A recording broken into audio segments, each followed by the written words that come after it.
आणि नोटाबंदीच्या निर्णयानंतर खरं तर नाशिकमधून येणाऱ्या बातम्यांचा ओघ काही केल्या थांबत नाहीये। एकीकडे बनावट नोटा प्रकरणी छबू नागरेला अटक केल्याची बातमी आली आणि आता त्र्यंबकेश्वरमधले 2 पुजारी हे आयकरच्या रडारवरती आहेत।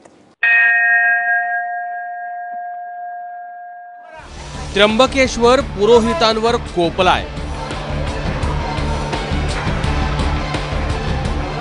आणि तोही नोटाबंदीनंतर।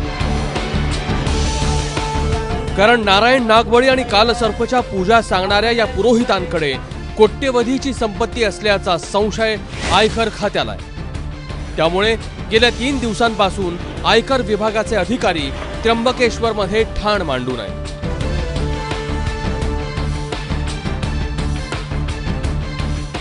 आतापर्यंत आयकरच्या अधिकाऱ्यांनी शहरातल्या 2 नामांकित पुरोहितांची कसून चौकशी केली आहे, ज्यात गणेश शिखरे आणि गणपती चांदवडकर यांचा समावेश आहे, तर इतर 9 पुरोहितांना नोटिसा बजावण्यात आल्या आहेत। असं म्हटलं जात आहे की गणपती शिखरे आणि चांदवडकर या 2 मुख्य आणि नामांकित अशा पुरोहितांवर चौकशी आता सुरू आहे आणि इतर 9 पुरोहितांना नोटिसा बजावण्यात आल्या आहे। आपण बघू शकतो की सलग 3ऱ्या दिवशी आज त्र्यंबकेश्वरमध्ये आयकर विभागाची कारवाई जी आहे ती सुरू होती। या एकूण 11 लोकांना आयकर विभागाने नोटीस दिली आहे। आयकरची नजर पुरोहितांवर जाण्याचं ही खास कारण आहे, ते म्हणजे इथं होणारे महागडे विधी आणि तेही रोखीत। अर्थात या सगळ्या कमाईची पुरोहितांनी आयकर परताव्यात नोंद दाखवली नसल्याचा संशय आहे। एका दिवसात त्र्यंबकेश्वरमध्ये किमान 1000भर पूजा होतात। नारायण नागबळी पूजेसाठी 5000 पासून 1 लाखापर्यंत शुल्क आकारलं जातं, तर कालसर्पयोग पूजेसाठी 2 ते 4 हजार रुपये आकारले जातात। यात भोजन आणि निवासाच्या खर्चाचा समावेश नसतो।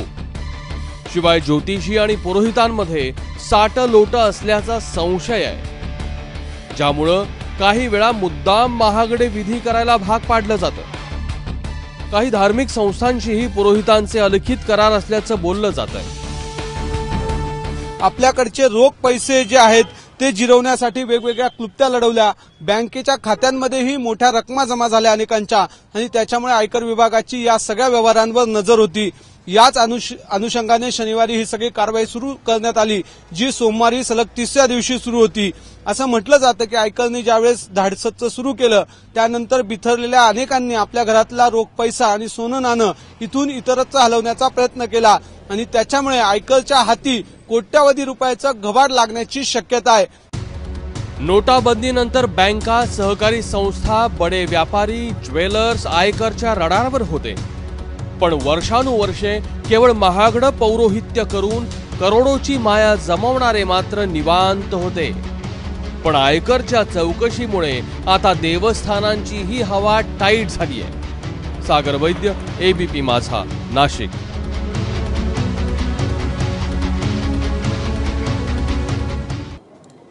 दरम्यान या सगळ्या प्रकरणी आयकर विभागानं ज्या 2 पुरोहितांची चौकशी सुरू केली आहे त्यांनी काय म्हटलंय, त्यांची काय प्रतिक्रिया आपण पाहूया।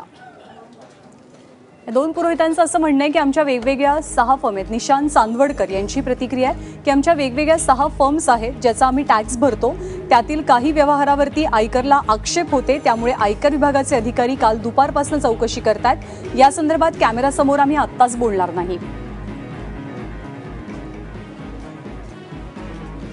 तर दुसरे पुरोहित शिखरे यांनी मात्र प्रतिक्रियेस नकार दिला। आमचे प्रतिनिधी सागर वैद्य यांनी शिखरेंची बाजू जाणून घेण्याचा प्रयत्न केला आणि यावेळी सुरक्षा रक्षकांनी सागरशी हुज्जत घातली आणि आयकरच्या तपासावर बोलण्यास शिखरेंनी नकार दिलेला आहे।